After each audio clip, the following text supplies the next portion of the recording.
I'm going to do a quick press review from some headlines which actually chime with what we're going to discuss today.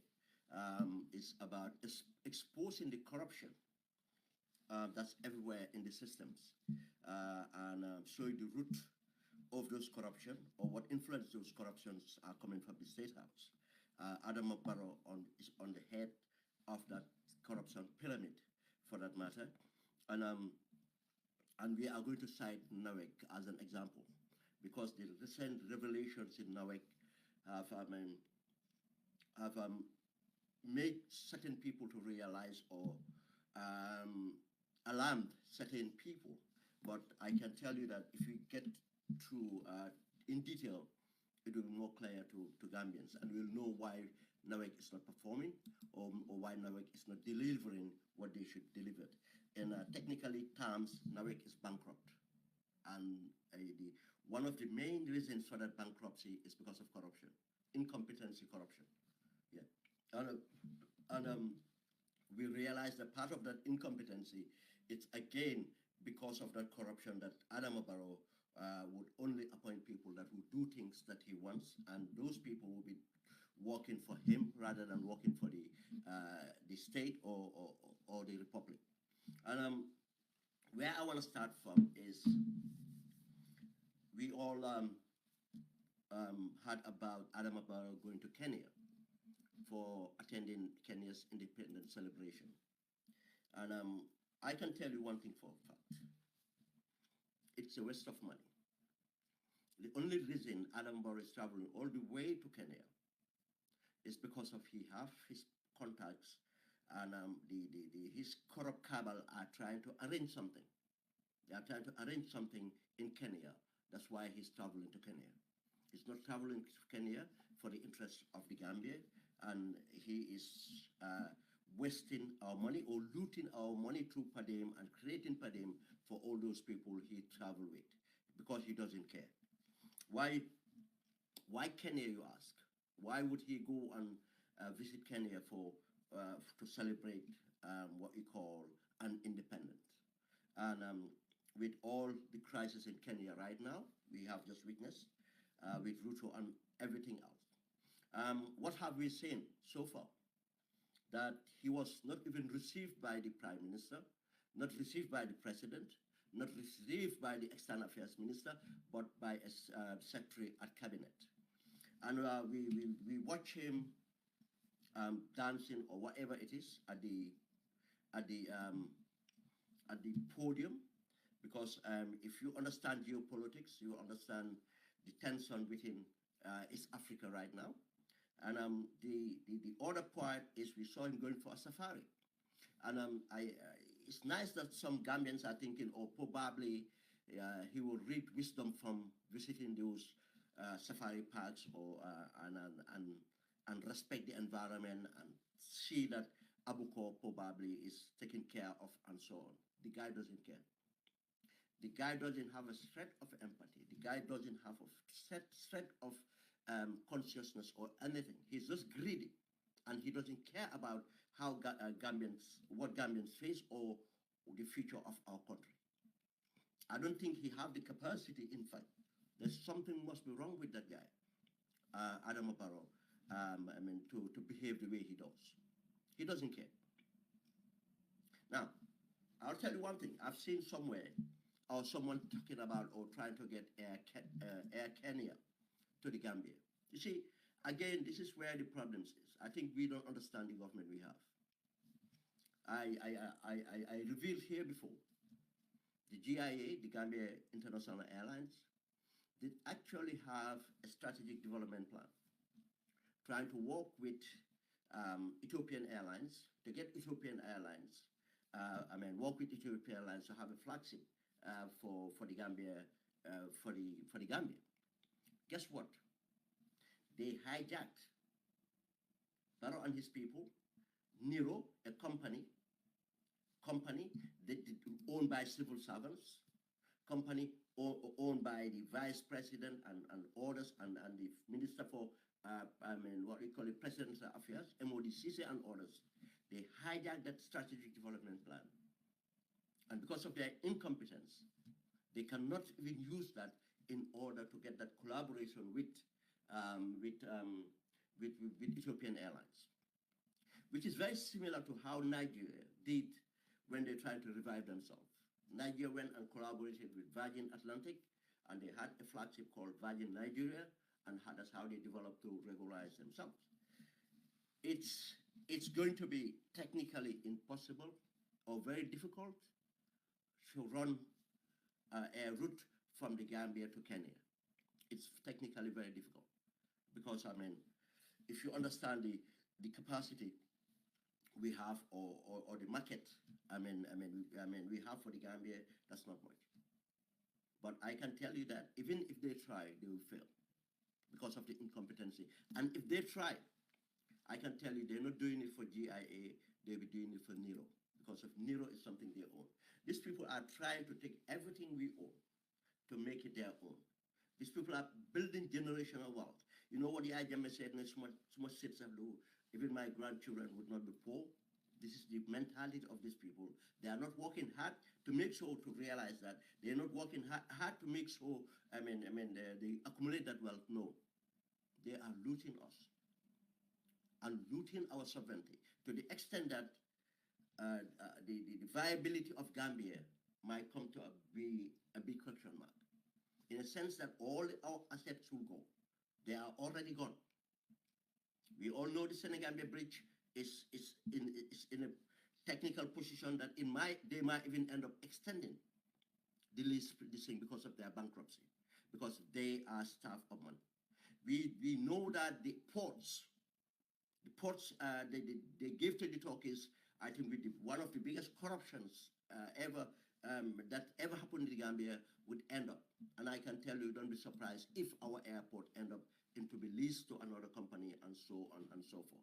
Because all they care is how to accumulate money as much as possible. Because they think that nothing will come out of it, because they think that they can continue to control or to rule this country and they'll go on. But I have something to say. There's a video of Macky Sall. I think many people have seen the video of Macky Sall in Morocco in exile. And you wonder that if Barrow is going to learn lessons. No. If Barrow was going to learn lessons, he could have learned it from Yahya Jammeh. What happened to Yahya Jammeh? But he's not capable of learning those lessons. The guy lacks the concept. He lacks consciousness. And he's surrounded by people who are greedy as he is. And that, for that matter, incompetent and ignorant and arrogant. And they believe in their marabouts. They believe in that, once they are in power, they can manipulate power. They can manipulate the Gambians and hold on to power. This is how they think. We all saw the video of Macky Sall. When Macky Sall was voted in to become a president, someone who have held office, from a mayor to interior minister, to prime minister, to director of the petroleum company and everything. And the opposition came together and make sure they defeated the incumbent who they believe was abusing the incumbent power, who wanted to stay on a third term and who wanted to pass on the reins of power to his son, Karim Wade. Guess what? With all that lesson, Macky did not learn. The minute Macky came into power, he was looking at entrenching himself for long as possible. He devised and used the same strategy he was taught by how could you call it?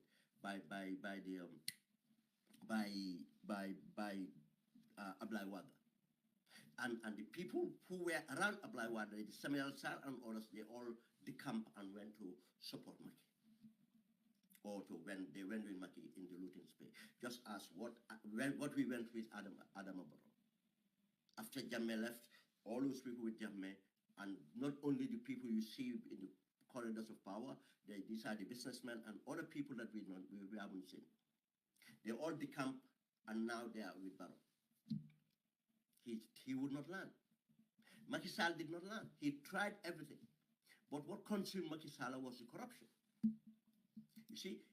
starts with corruption. It doesn't start with human rights abuses. The only time it starts with human rights abuses is when you overthrow a government, because you will need to entrench yourself, and you will need that ultimate power in order to entrench yourself. But if you are voted in democratically, what do they use? They use corruption. They create an environment where they have a client relationship here, and patron-client relationship, and the environment, I mean, is for these people to come in, and they base their support on that money going around and the corruption they created. This is what Macky Sall did. Yes, Wada was corrupt, and they said Wada was generous, but the abuse from Macky Sall's government now, which is the accusations were made, but evidence are just coming out. The entire land mass, wherever strategic land is, they took it. The assets of Senegal, everything else, God knows, billions and billions.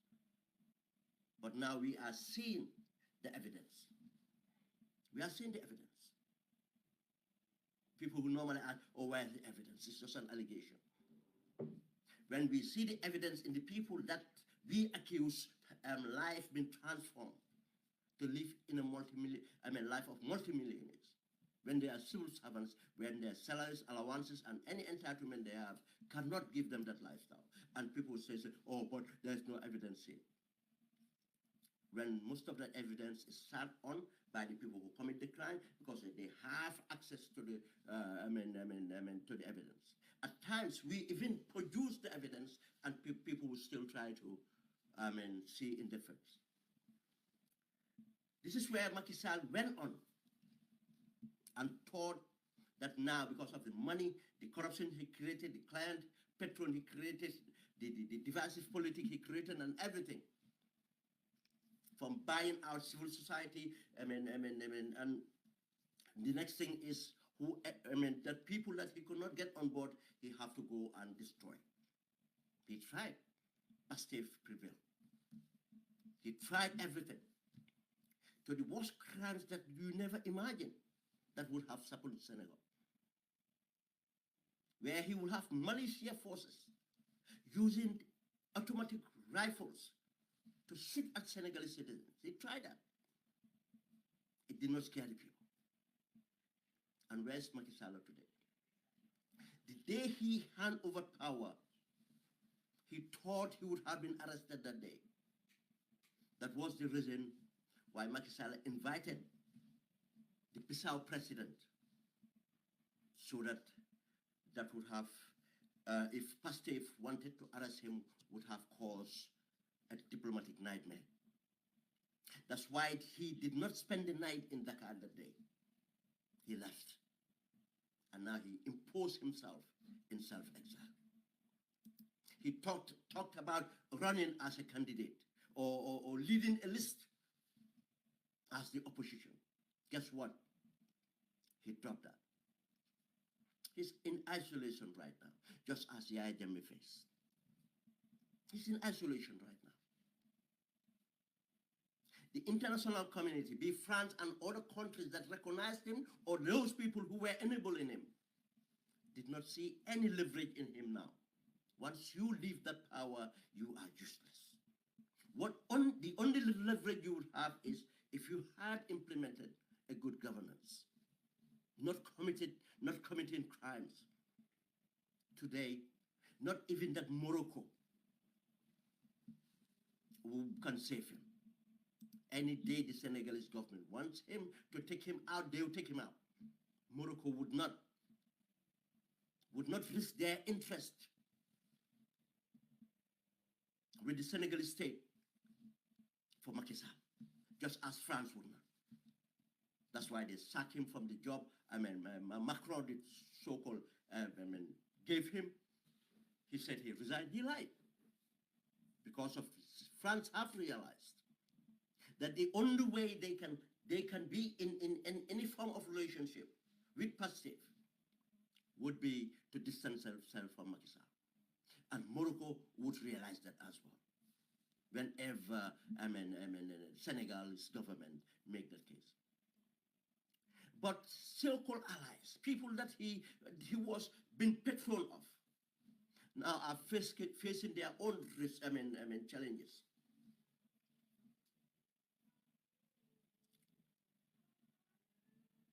You see, they came back and the situation they face are making them distancing him from Maki. His own family members are distancing himself. He have a birthday. Mainly Moroccan support staff, Moroccans and Senegalese support staff were around him. No family members. Just as when we saw the first birthday of Yaya Jammeh in exile. Just as when we saw that. And this is what they're facing. And you think Adama Barrow would learn? No. He doesn't have that capacity to learn. He would have learned from Yaya Jammeh. But you always hope and wish that he will learn. Because now, he still got chance of salvaging himself. If he had the courage to do the right thing, to drop that silly draft, a silly paper he's calling a draft constitution, and make sure we have our draft constitution to go through. Make sure we have our reforms with the IEC. Make sure he doesn't run for elections, and make sure we have a free and fair elections. I can tell you if he does that, even the economic crime he committed, I'm not saying he will be scot-free, but he will still have something left to have a safe life in the Gambia. But if he pursue a tactic, which now he doesn't have a choice, because of the reason he doesn't have courage. He wants to pursue a tactic because of the loot he has. And secondly, because the people around him, knowing that if Adama Barrow is not their candidate, they are toasted. Because of any other candidate might disregard them. Because of they are just a bunch of non-entities. They will do everything. And those business people, knowing that they hold him captured, they held him captured, they want him to stay so that they can loot more. There's no one around him that will tell him the truth. They want him to run. Because now he doesn't have anyone else he trusts that he can hand over to. But I can tell you, if he had courage, that's the decision he would have taken. But he lacks that courage. He lacks that courage. And it's up to Gambians what we do. Gambians. It's not only for the opposition, it's for us. Because I can tell you one thing. If Adama Barrow continued as our president, we will risk losing our sovereignty. We will lose our sovereignty. And I don't want to spend time on that, but just to give you an example, if the Pastef government delivered what they promised, Senegal will be so much successful. And Adama Barrow doesn't have the capacity, his government doesn't have the capacity to do the right thing. And this budget will tell you. We all saw the budget he presented. We saw the budget. What's in that budget? To service him and service people around him. It's not a development budget. How can we develop on this?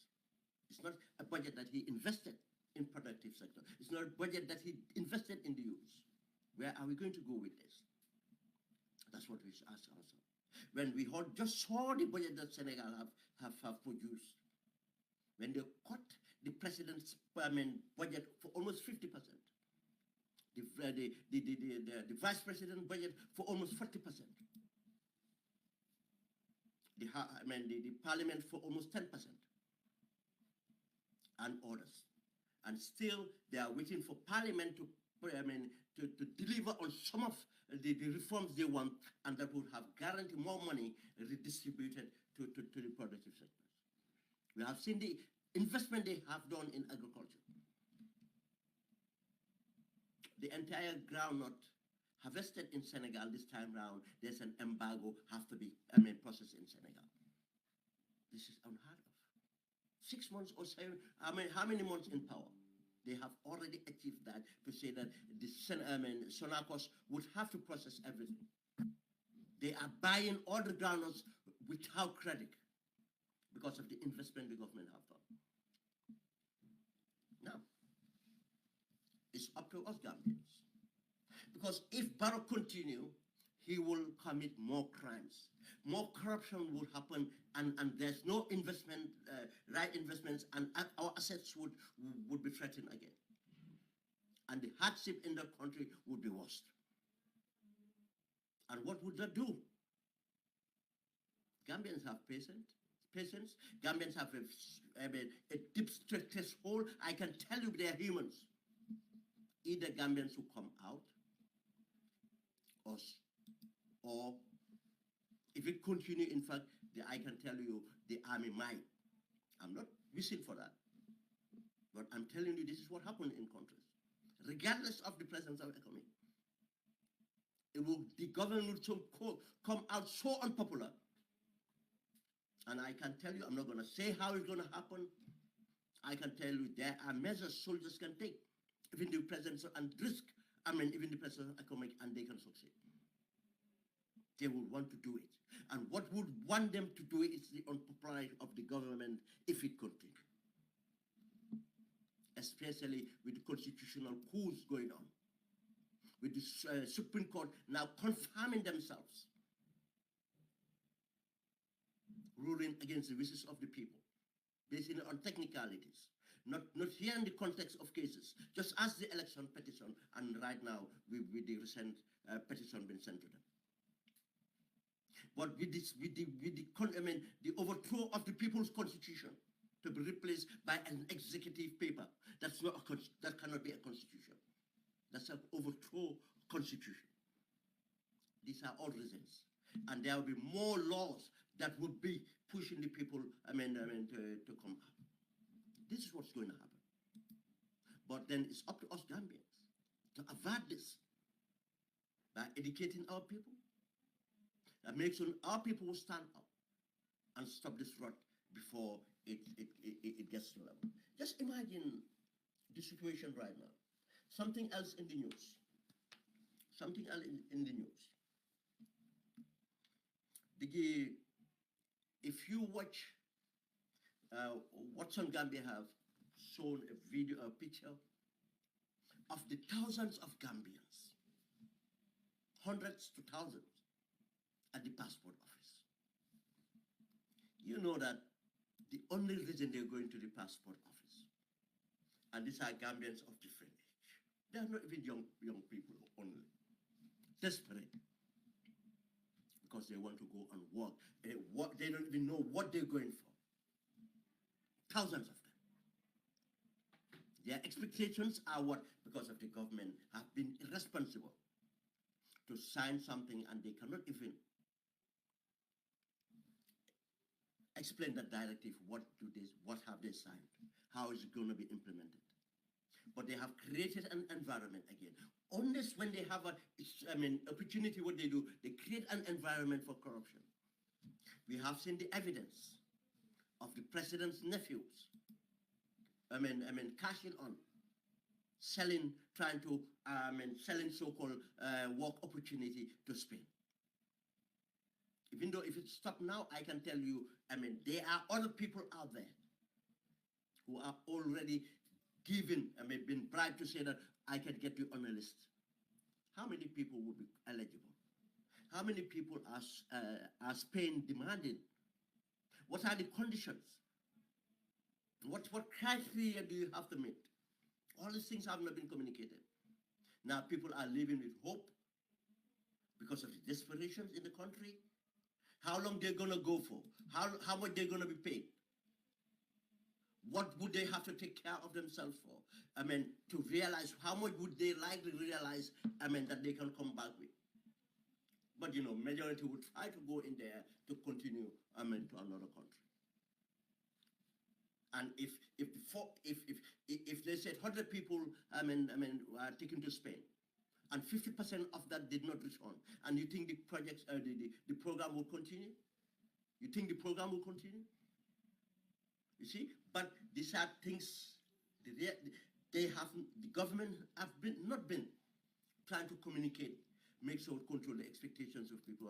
But we have seen the desperation of people that they want to do something. The government have nothing, no initiative, no investments where the people can go and find work. And every year, we know the joblessness is going to build up. Cost of living is going to go up. Now, the drug, I think, again, this point we need to point out is Gambia just being a narco state. I mean, it's complete.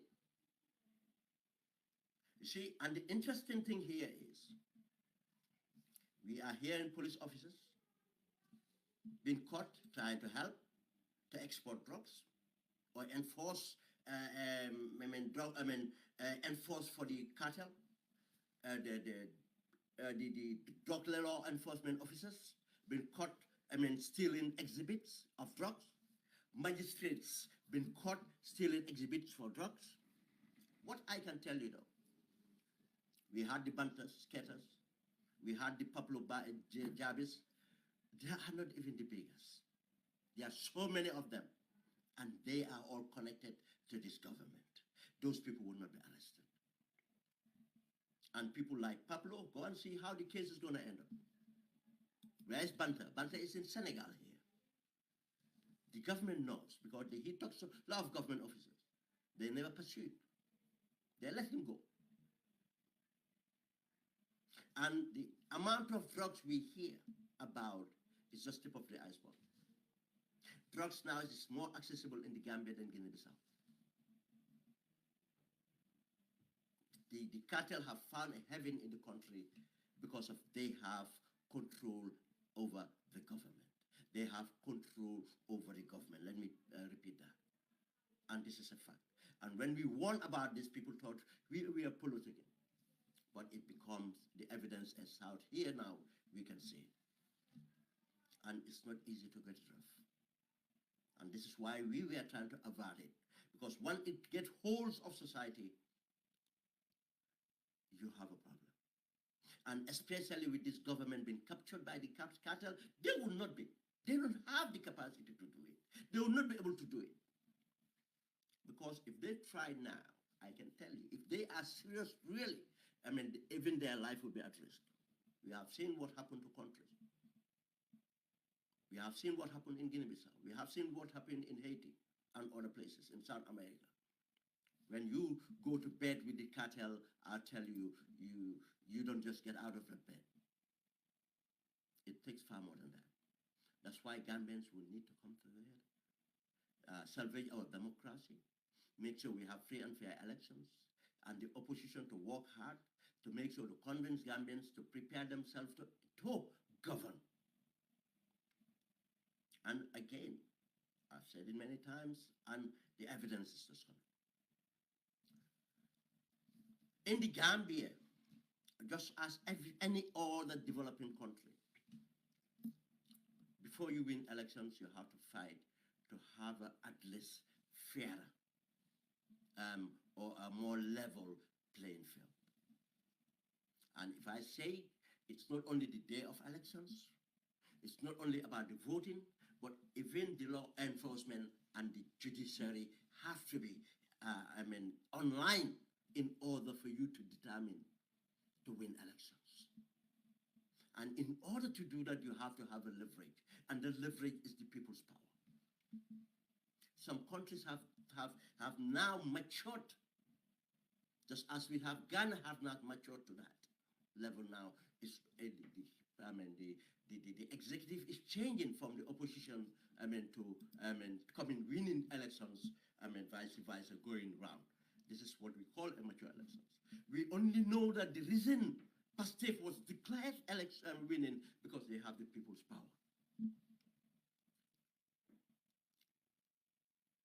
Apart from having that level playing field or something of more level of playing field, what I'm trying to say is you cannot have an absolute free and fair elections in a developed country. but at least there's a level of fairness that should be attained in order for opposition to be able to win and be declared winners. To win and declare winners. It's one thing to win, the other thing to be declared winners. That's where you make sure that the judiciary works, you make sure that law enforcement officers are controlled. If not, you won't stand a chance. And this is why the opposition need to come together. And if I say needing to come together, it's not only about building a coalition to go to elections, but have this alliance of opposition to make sure the credibility of our elections are guaranteed. That's first. If you achieve that, it's possible to win without a coalition. But it's more secure to come as a coalition and win. And how is that done? As I always said, is how you sell yourself, how you convince. We have seen in Botswana, a 50-something years rule have been defeated in the ballot box. We have seen in Ghana. You see, again, this is why we call for the two terms. To be respected, because of if in a developing country, if an executive stayed longer, it's never a good thing. It's never a good thing. Anyway, we move on to the main topic we are going to discuss today, the corruption of NAWEC, and corruption for that matter, that we say that we're going to expose the corruption, tying it with Statehouse. Yes, Statehouse. The reason we have this corruption in NAWEC is just as the reason we have corruption everywhere in the country, and because of it's been fostered by Statehouse. And if I hate Statehouse, I mean the president, his family, and the structures that he put together. Because of the president's motivated, building generational wealth with people around him. Some of them are ministers, and other people who are not even the corridors of power, they are business people. This is the fact, we know that's happening, and we are going to point to this. And before getting there, let's start with this NAWEC. The Minister of Petroleum and Energy, Honorable Nani Juara, has disclosed that the National Water and Electric Company owes Senegal electric provider Senelec 16.1 million. Additionally, NAWEC has an 8.4 million debt to Car Power. Remember, it was 15 million 3 months ago. It's gone up 1 million for Senelec. It was 10 million 3 months ago. It's gone down to 8.4 million for Car Power. When I talked about the Car Power thing, government have not admitted it. Now they have admitted the Car Power, what they owe to Car Power. The revelation was made on Wednesday during a parliamentary session at the National Assembly, where Honorable Juara responded to question posed by Honorable Modu Lamin Ba, the National Assembly member for Banjul North. Honorable Ba inquired about the reason behind this mounting debt, especially when Gambia are paying electricity to prepaid cards.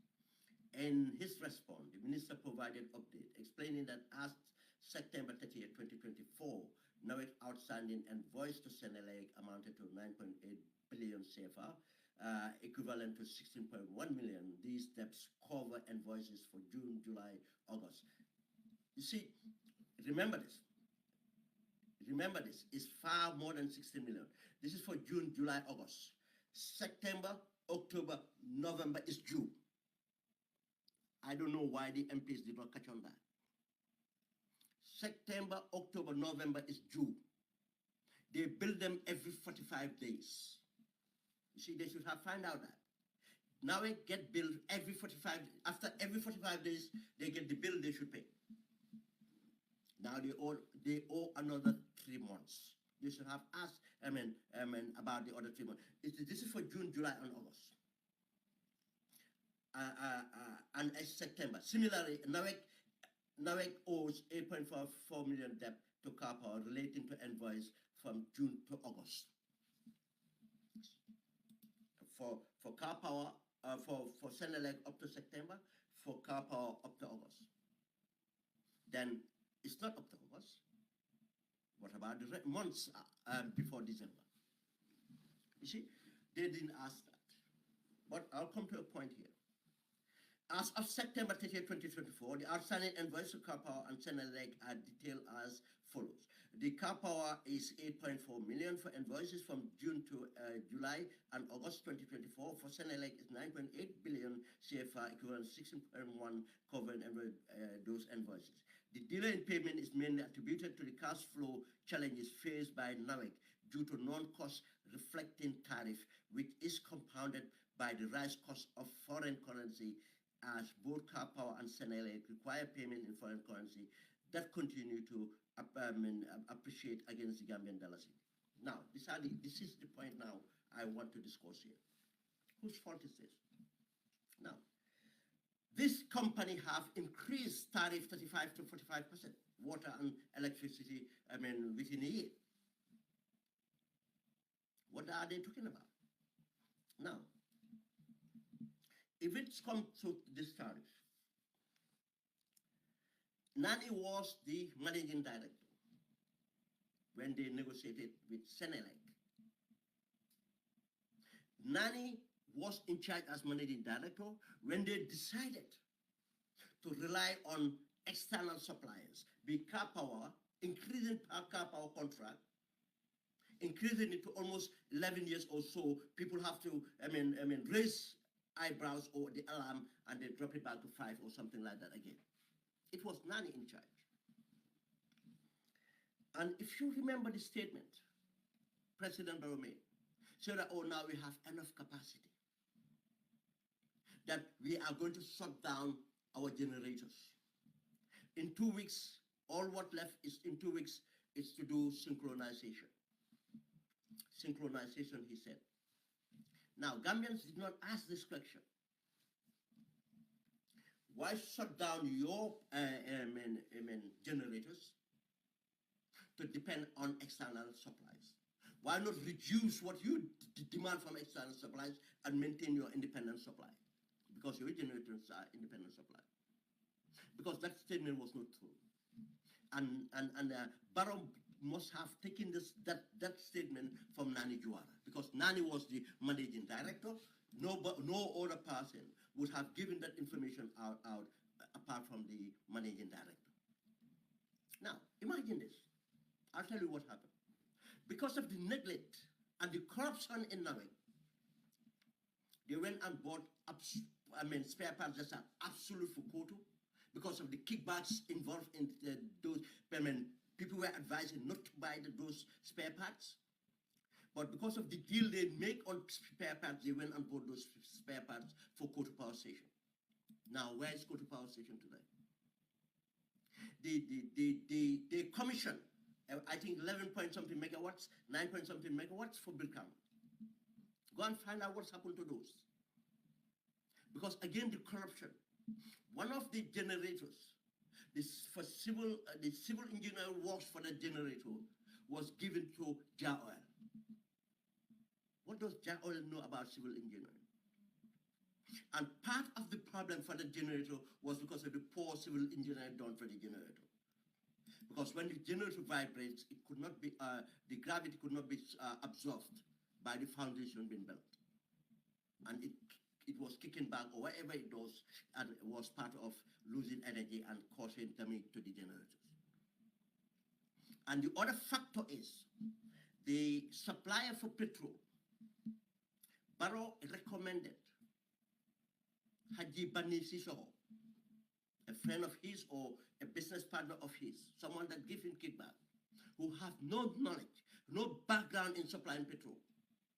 And he is, I'm not sure he's still doing it. He was supplying the poorest quality of petrol to NAWEC. And that too caused the damage to NAWEC engines. The amount of sulfur declared on paper, it's not the amount of sulfur in the petrol. It's higher in the petrol than what's declared. And this causes damage to the engines, generators. Now, You see the problem here? Now they thought that they can rely on these external things to meet the demand. That's why Barrow made that statement. And Gambian still, we are not asking this to Barrow, why did you say this? It's almost a year now.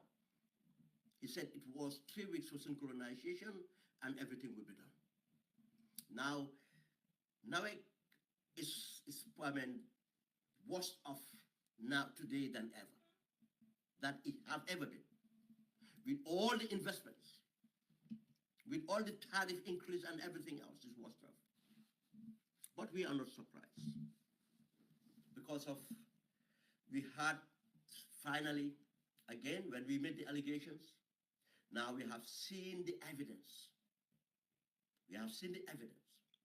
And the evidence start with, we all heard about the audios, tapes that went out. And due to those audios, now people were got smacked. But when we said these things are going on, now because of the audios, some people finally have believed, and now I got smart that this thing was going on. Now imagine this. When we got the audios, we verified and checked and confirmed that these audios were the people alleged to be communicating with a NAWEC supplier. And they were trying to inflate invoices. This was the financial director giving instruction to the treasury, head of the NAWEC treasury, to renegotiate and inflate invoices so that they can have their kickbacks. And the kickback was estimated to be 3.5 million. Can you just imagine that? And in that conversation, the financial director was assured the supplier, in fact, said to him that if I finish work, I will call you, I have other payments to negotiate. You see, it's not only that transaction, he was going to negotiate all the transactions. This is how they accumulate wealth. But it's not new. It's not new with the financial director. If we remember, the 35 million Kodole was paid to the First Lady account, First Lady Foundation account. Later, what transpired? The Chinese company that paid the money, it was a bribe. Bribe for what? NAWEC. That Chinese company was given a contract after that case. That company that paid the bribe. Now, it's not new. It's not new. Now, Mr. Seka, the treasurer, Babakar Seka, is suspended. But the financial director, Mr. Cham, the treasurer, Babakar Seka, is dismissed. But Mr. Cham, Cherno Omar Cham, is suspended. Why? Because Cherno Omar Cham is the brother of the CDS of the army, Omar Cham. Apparently, they're from the same parents, but he's a brother to the CDS. But that's not only the issue, because he secured his job through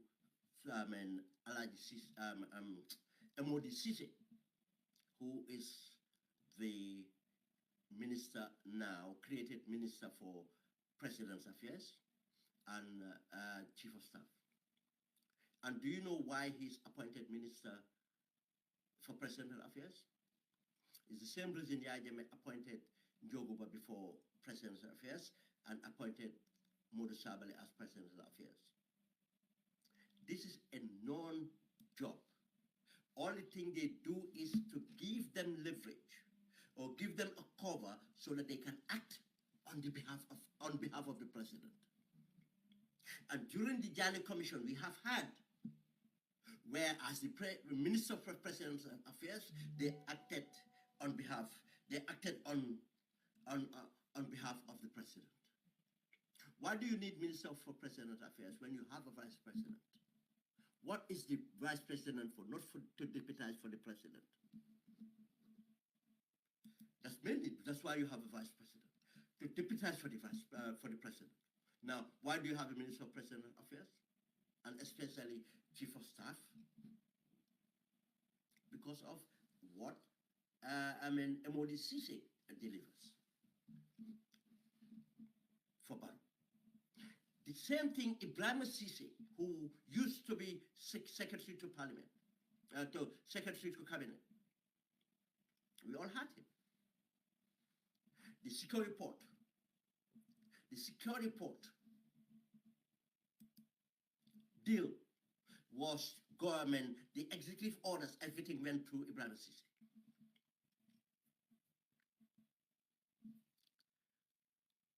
The Tariq and Mohammed Jah, bosses, these are not the OIC cars, bosses for Mohammed, the deal that Tariq gave $2.5 million to President Barrow went through Ibrahim Sisi. The one I accused him, he said he was going to take me to trial. He did not, because he finally found out. Someone leaked to him that I knew everything. It went through Ibrahim Sisi. This is how they do it. Cash will be delivered to them, and they will take the cash to Barrow. Just as Yahya Jammeh used to send people to collect cash and bring to him. That's exactly what Barrow is doing. Now, this Ibrahim Sisi is promoted and given this responsibility to officiate that transactions. This is why corruption will be linked to it. Now, that Ibrahim Sisi is responsible for the appointment of so many people in strategic positions. And you know the problem now. I was just talking to someone the other day, he raised it to me. The same MODCC is related to the CC as our national audit, Director General, they call it, of the National Audit Office. Now, it will be very tricky. Very tricky. I'm not accusing the Audit Office anything yet, but we are going to monitor how the Audit Office is going to work on going on, especially with this NAWEC. We are going to look at the NAWEC accounts. Why the Audit Office, or if they have what they've done with it. We're going to look for the audit reports.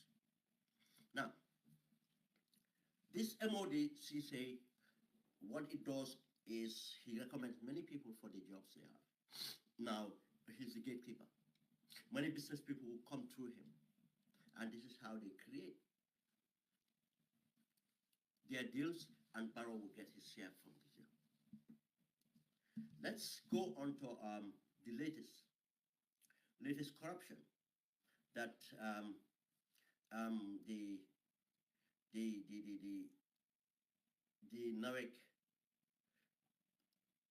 NAWEC managing director is involved with MODCC.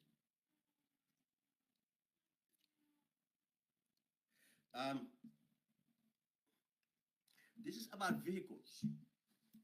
NAWEC buying vehicles, and MODCC recommended Saibo Mane, who is linked to MODCC, they are linked, Saibo Mane, of Gamgo Autos or Gamgo Company. The NAWEC needed 21 vehicles, and they opened the bid. And many companies submitted their bid, and the bid committee looked at the bids and decided that two other companies have won the bid.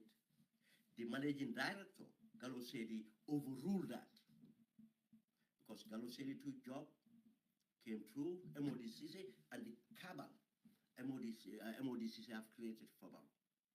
It's a cabal in all the lucrative sectors of government. They have their people there. The agencies, the National Road Authority, and almost every other lucrative things MODCC have his people there. He's the most powerful person in government right now. He has the ears of Barrow. Now, the article we wrote about this, following Open Gambia previous revelations on NAWEC and the Mr. Golosedi and the President Chief of Staff, Mr. Who is now obviously Minister, Modou Cissé, in their conspiracy to rig the bidding process for purchasing 21 vehicles at the cost of $73,900,000 in favor of their preferred bidder, Saibo Mane of Gamgo Company, for a kickback without seeking approval from the Gambia, the Gambia Public Procurement Authority. Yeah. Now, Open Gambia has received an update on the ongoing deal from an insider at Statehouse. The insider, who wishes to remain anonymous, said that the Chief of Staff and newly appointed Presidential Advisor, Minister at President's Office, MOD KCC, is facilitating NAWEC plan to pay an extra $900,000 as per adjustment to previous the 21 vehicles on each vehicle. Including an additional 5 vehicles awarded to them for a total of 26 vehicles. You see, 21 vehicles, they rig the bidding process and give it to their preferred bidder, Saibo Mane, who doesn't have a capacity to deliver. He have never delivered anything of similar magnitude. He was a partner in one of these companies. He left that company and formed his own company. Now, because of his links with MODCC, now they gave him this contract. When CFRO and something Europe, another company I'll name later, won the bid, they did not give them the contract. And they justified this bid to say that because it's the lowest bid. But you see, after the bidding, they came and increased the price by 900,000 each vehicle. And they increased the order of vehicles from 21 to 26 vehicles. Do the maths, but we'll do the maths for you. Now, the Statehouse insider lamented that Gamgo Company has only supplied 10 vehicles out of the 26 cars before presenting a request for a price adjustment of 900,000 each vehicle, and they want full payment because they don't have the capacity. They only deliver 10. Now they want full payment for 26 vehicles and adjusting the payments, inflating the invoice by 900,000 for each vehicle.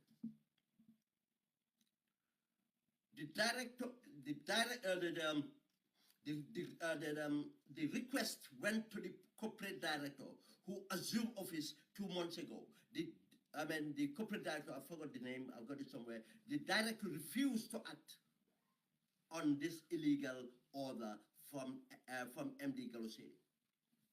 The corporate director at NAWEC refused to act on this illegal transaction. The director, I'll get the name in a minute.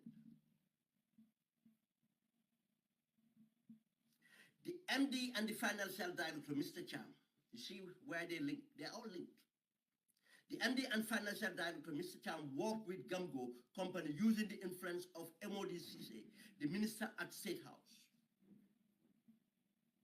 This NAWEC deal of inflating purchase order is reminiscent to reported scandal on telephone audio recorded message involving the financial director, Mr. Cham, and the head of treasury, Babakar Seka, pressurizing a NAWEC cable supplier. Exactly what this financial director did with the treasury, head of treasury. Exactly what they did. Trying to inflate invoices with the cable supplier. That's what the MD is doing here with the financial director and the minister responsible for president's affairs. Now, the Statehouse insider reminded us that the contracted amount with duty was $73 million. For the 21 vehicles was for $73 million. And now they added 17 million for other 5 vehicles, for the additional 5 vehicles. Now they are offering a price adjustment of $900,000 for each car, amounting for 23,400,000. When added together, the total Gamgo company requested is 113 million. Gamgo is now asking from 73 million. Gamgo have adjusted with extra 5 vehicles to 113 million. This is far more than what other companies have offered. Far more. Because the 2 companies that won the bid officially was JD Europe and CFAO.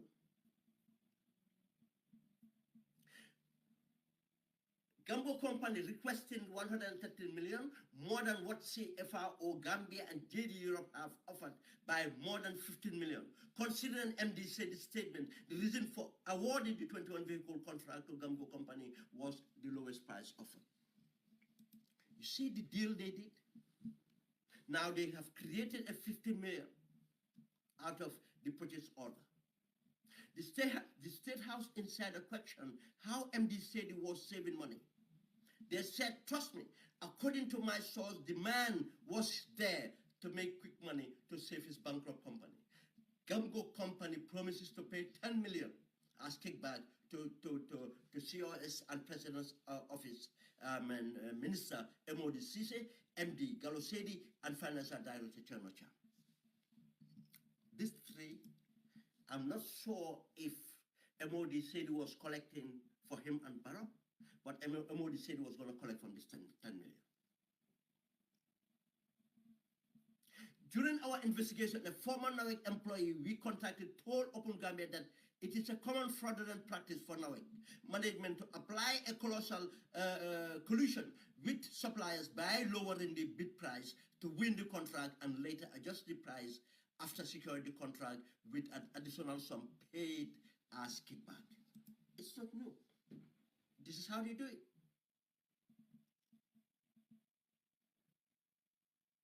This is when we asked the NAWEC Board of Directors that they must invite the National Audit Office to conduct a forensic audit of the NAWEC finance and management system. The OSOE Commission too has to intervene promptly to protect what is left of the company. Now, having the information that MOD Sise is related to the Sise heading the National Audit Office now, we don't know how this is going to work out.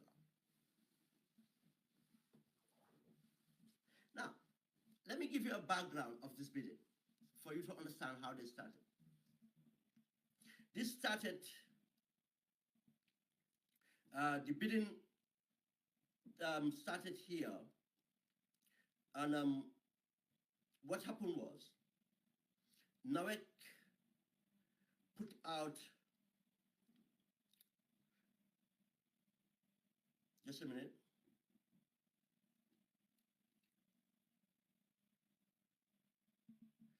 Now, the previous article we have about this bidding is here. Open Gambia had received a bid evaluation report that the procurement of 21 vehicles after last week scheduled publication of our allegations that NAWEC MD, SEDI, and Sise, and Chief of Staff Emodi Sise corruptly awarded the contract to Gamgo, a company owned by Saibo Mane. When we did that publication, then we had the leaked bid report. We had the leaked bid report. And what's in that leaked bid report? It's the bid document is introduced as part of their effort, the National Water and Electricity Limited budget funds for procuring 21 vehicles, operating vehicles, as detailed in the report. The tender was launched on the 15th of February 2024 using the International Competitive Bidding Method. The invitation to bid was published on domestic media, GM Tenders, and the NAWEC website. They did the right thing there by publicizing the bid. Now, a comprehensive report was based on a 10-person Procurement Committee Evaluation Report submitted to the Office of the Managing Director of NAWEC for the approval and endorsement. The report provided evidence that MD Sedi disregarded the recommendation made by the Procurement Committee to corruptly award the contract to Gamgo Company without giving any justification for taking the unconventional action. Disproved the allegation levied against him. The committee for the procurement of 21 vehicles was 10 persons. Professionals they selected to do it. And after they did and submitted their report for approval, it was disregarded. And the MD said it went and gave the contract to Cyber Money of Gamgo. And when we raised that, what MD said, people said was, oh, because it was the cheapest bid by 10 million, which was not true. Other companies have made the bid. But not only that, there are far more important areas to look at in considering the bid than just the price indicator. Let's look at the bid here. The evaluation method used for this tender was compliance selections. Under this method, bids were evaluated regarding their technical compliance and the financial lowest price aspect. Evaluators scored each criteria based on the degree of compliance with the requirements in the bidding document.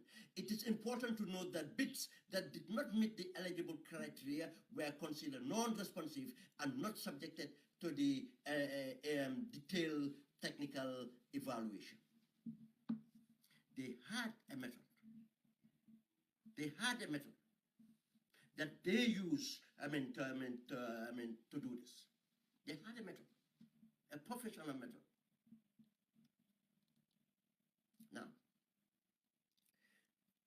the evaluation committee are made of these people. The evaluation committee comprises of the following officers reviewing the bid document.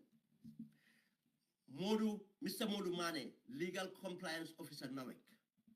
Mr. Famara Kinte, Procurement Manager, NAWEC. Mr.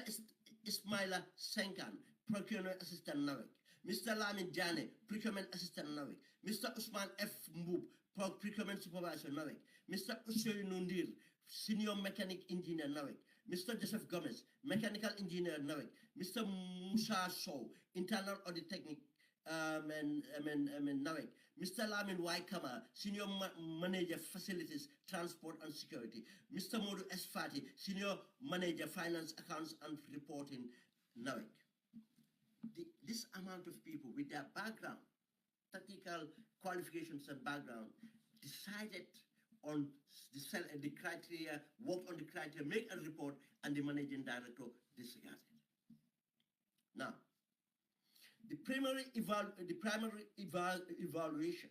The committee started by primarily examining the bid using the eligible criteria set in the bid document to ensure that all bids met the eligible criteria and were not incomplete, invalid, or substandard, non-responsive to the bidding document. Table 8 below highlighted the detail of the primary evaluation. The primary evaluation above indicated that all the firms except Asata Investment met the administrative criteria set in the bidding document. Asata Investment is therefore disqualified from further detailed evaluation. They started to use their metrics to select, to go, disqualified and process. Based on the analysis of Table 9 and 13, detailed technical evaluation, only CFRO and JD Europe met the detailed technical criteria. It is important to note that all the firms had deviations in their submission. However, by Table 29.4 of the bid document, the evaluation committee identified significant or minor deviations. Clarifications were also made to bidders as attached in the annex. Process again, they went through this method process. After meticulously reviewing all the submissions, the committee recommended CFRO and JD Europe for financial evaluation. Interestingly, the evaluation committee did not recommend Gamgo. The company was finally awarded the contract. With all this report, They went through, did their work, finally approved JD Europe and CFAO Gambia. Gamgo was not. But with all that, the managing director, Gallo, said disregarded because of the kickback. Financial evaluation table 13 corrected bid price. The bid price corrected total bid price ranking 103,730,000 CFAO. 113 million JD Euro. Recommended after throughout evaluation, all the bids received, the evaluation committee unanimously agreed to award the contract to supply of 21 operational vehicles to JD Europe at their total bid price of 113 million. How can MDC justify awarding the contract to GAMCO when the evaluation committee finally recommendation is to recommend JD Europe? Please see the attached evidence was provided. They disregarded the evidence because of the kickback they have. Now, if you look at this, the role played by the Chief of Staff and the Minister for Presidential Affairs, he is the gatekeeper, he's the facilitator, Adam Barrow. This is why we said that the corruption would start from there. In appointing managing directors, in appointing, you see, this is why even Adam Barrow doesn't like the 2020 constitution, draft constitution, because what that does is to take the powers of appointment. Then he can nominate and the approval will be done by parliament. He doesn't want that. Because that will have control. It will serve as a control mechanism and will have helped us to fight this corruption. But now he appoints the board, he appoints the managing director, and he, by appointing the managing director, he influenced the appointment of directors. This is the reason you see the appointments in NAWEC recently, the way it was done. And I can explain to you what that means. We wrote about this. Open Gambia platform received allegations of nepotism and potential for corruption in this recent hiring of procurement manager who was handpicked by the Director of Finance, Mr. Cham, replacing the senior procurement manager, Kading Sambu, who fell out with the new managing director, Galosedi, after the conflict of interest decided to terminate Babakar Sekar service and had suspended. I'm reading from the. I went on to the wrong. Sorry. Yes, sir. Yeah. Replacing senior procurement manager Kadim Sambu, who fell out with the new managing director Galosedi after the conflict of interest saga involving MD's wife at NAWEC. NAWEC management terminated Sambu services shortly afterwards. Now, this is what started.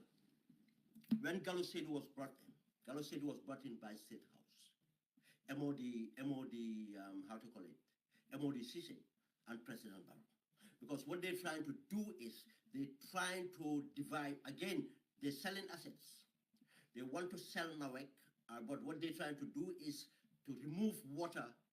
They already started the process, and if they remove water department from the main, separating NAWEC with electric and water, and the water, likely, the MD said his wife is going to head it. And a company that they created might take over the contract. That Barrow have influence in. MD said they have influence in because the wife will be appointed to head the water division.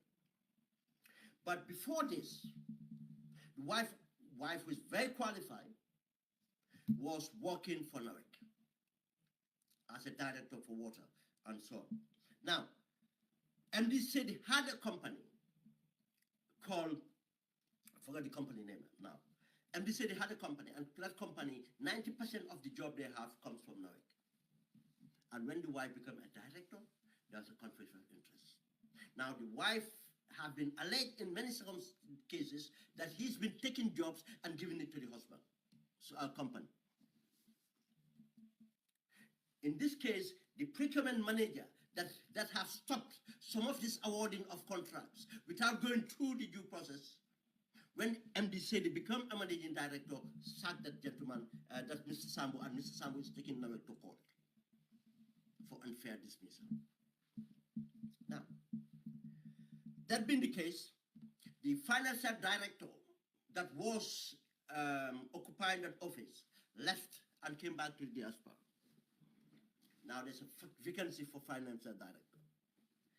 Now, Gallo said this Kabulu, because of the Kabulu, it's involved the banking sector, the private sector, they are Kabulus with the government. Some of these people. Now, Mr. Cham, who was working at Bloomsbank, about Mr. Cherno Omar Cham, who is a brother to the CDS, Mar Cham, who is close to MODCC and obviously friend to Adam Barrow. Omar Cham is a friend to Adam Barrow. That's why he was promoted from captain to brigadier and brought back in the army after 20 years of inactive service. You see the Kabulu? Just Statehouse. Now, the allegations that the vacant senior procurement manager position have been formally advertised and 3 people applied for it. Before that, Cham secured his job as financial director without the job being advertised. Now, when Cham came in as financial director, now he started to structure so that they can create the corruption they want to create. What did Cham do? A vacancy was in existence, which is procurement. Now, 3 people applied for this job. They disqualified them, said that their qualifications are not enough. Mr. Cham, a former employee of Bloomsbank, who NAWEC recently appointed as Director of Finance without advertising the position, took the opportunity to bring his former colleague, his best friend, Mr. Babukar Mbub. And people are saying they are actually related. He brought in Babukar Mbub, a senior procurement manager, even though Mr. Mbub have no qualification or experience relevant to head in this critical position. Mr. Mbub was a treasurer manager with Bloomsbank. You see, they left the bank, now they're coming to take over NAWEC. That's one appointment. It could 3 months ago, Mr. Cham also handpicked and appointed Mr. Babukar Seka as executive ex-treasury manager of EcoBank. This Seka that he went into corruption deal with, he brought this guy about 4 months ago now to NAWEC. You see, another opportunity created. Now, NAWEC is also advertising a budget manager position, which will likely be offered to Mr. Cham's chosen candidate from the banking sector or someone close related to him. This is what is Doku Group. Thank you, Mr. Jami. Yeah, the MD is running a company called Doku Group. Now his wife was removed for conflict of interest, but still Doku is given preferable treatment, and the managing director is giving contract to his own company. The staff further alleged that since Mr. Cham assumed office as NAWEC financial director 6 months ago, he has been handpicking and appointing former banking colleagues, some suspected of being his close relative, to mid-level positions in NAWEC financial divisions. This has undermined confidence in the workforce and has the potential to facilitate corruption involving the management of finance and procurement functions. This is the allegation we made then, and guess what? Evidence came out, proven. The financial director was caught in a corruption scandal with one of those people he brought from the banks. Mr. Babukar Seka as treasury manager. Furthermore, the staff alleged that The DMD, Interested Judge, is due to retire next February, and they are suspecting another ally of the financial director, named Whittle, is set to take over the position. You see, this is how they structure it. The staff wonder if the managing director, Gallo Sedi, is conspiring with the financial director to staff the cooperation with their loyalists so they can have complete control over the finance and procurement process for their own crooked personal interests. Why is managing director allowing the financial director to manipulate the appointments of key staff in the financial sector? You see, this is how they did it. This is how they're doing it. But I can tell you, it's all facilitated from Statehouse by MODCC. That's why this case at NAWEC, if we are not vigilant, nothing will come out of it. Because the corruption in NAWEC, it's not only NAWEC staff responsible. Statehouse is benefiting from it. Statehouse is responsible as well. President Barrow is getting 250,000 euros quarterly, every 3 months from CAPA. I'm making these allegations, and they are facts. And any day we have a proper government, and these things will be, this will come out. The evidence will come out. This is why NAWEC is in the way it is. But it's not only NAWEC. That's why everything in the country is the way it is. MODCC is alleged to be paid $1 million by the Turkish for the deal of taking over the ports. How much Barrow is paid then? We know the First Lady got a property in Turkey. How much is that property worth? What else did they not have? Sidinjai got part of the kickback. The managing director of ports, Jabati, have part of the kickbacks and others. This is how they run that country. This is why Gambians, we should be very vigilant, knowing that Gambia is not poor. Gambia should not be a poor country. Gambian citizens should not suffer. If you look at all this corruption going on, unchecked, and the lack of investment due to their incompetence and corruption, we could have, Gambians who have lived in dignity. We have an opportunity to do that. We have resources to do that. But whenever they create an environment, that environment is to enrich themselves. Just as what they're doing to Sukuta Forest. The Sukuta Forest, this is why they're giving Ababakar Jawa, another criminal. Another criminal. And because of the kickbacks who go to ban. Thank you guys, it's been a long one. It's gone to our 20 minutes. I wanted to stay for an hour, but we'll catch up again. Thank you.